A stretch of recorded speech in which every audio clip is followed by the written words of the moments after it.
Hello everyone, welcome to PC5 and let's talk about some GPU news. AMD has just released the latest GPU called the RX 6500 XT and the benchmarks are out, and let me tell you, you just don't want to buy it at any cost. Well, for full explanation, let's take a deeper dive. But first let me give a disclaimer. I have not personally reviewed this GPU and I have studied multiple benchmarks and telling you my opinion. And all the slides shown are owned by the respective owners and being used for educational purpose.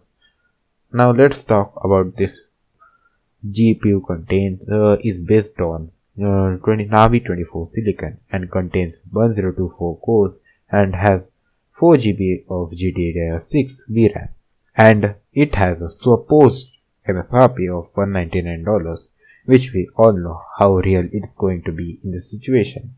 Well, so far so good. But the problem comes here, it has only 64 bursts and only is wired to have PCI Gen 4x4.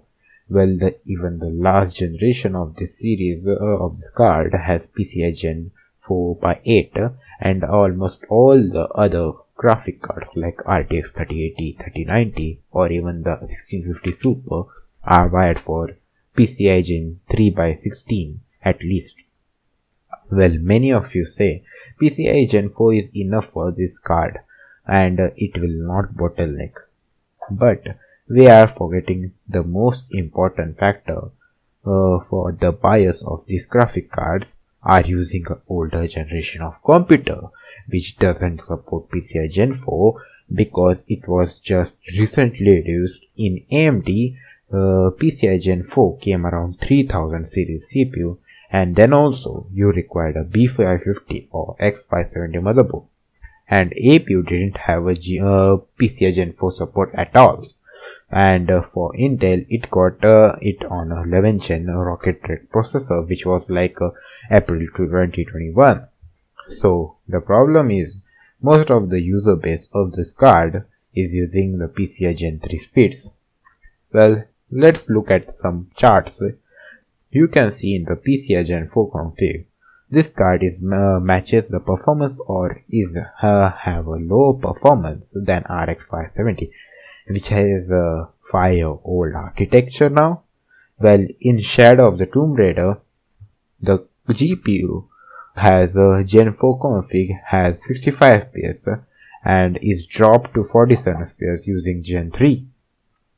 Well, in Rainbow Six Siege, which is a very old game by now, it has only 117 average FPS in 4.0, which is very low compared to any other cards like 1650 Super, but it even drops almost 87 FPS in 3.0. Well, that's a very huge leap in drop in FPS.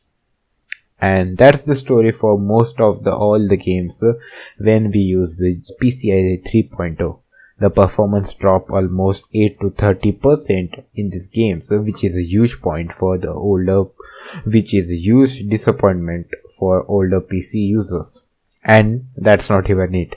It has no hardware encoding like H264 and 265, so you can't even stream it properly. Well, which is a major disadvantage, and it doesn't even have more than 2 display ports out. Well, it has one HDMI 2.1 and one DisplayPort connector, so you can't even have 3 displays. If you are looking forward to ray tracing performance, so I will use a ray tracing, so you can live in your dreams, because this game is not even performing well in rasterization, so it is not going to give any good performance in ray tracing games.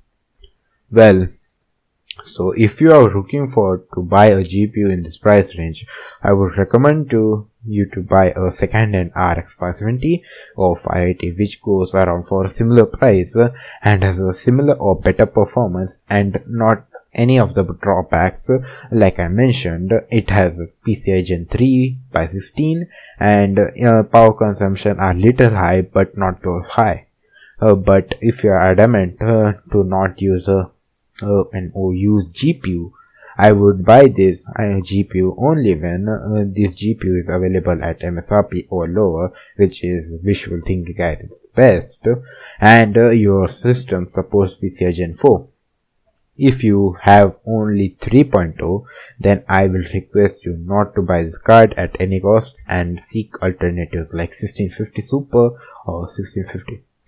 Well, that's the video, guys. This was a quick video. I was going to start this YouTube channel with a well-made video, but seeing these benchmarks, I had to make this video. Well, so that's it, guys. Subscribe to this channel and I will bring amazing PC and hardware related videos soon. Cheers.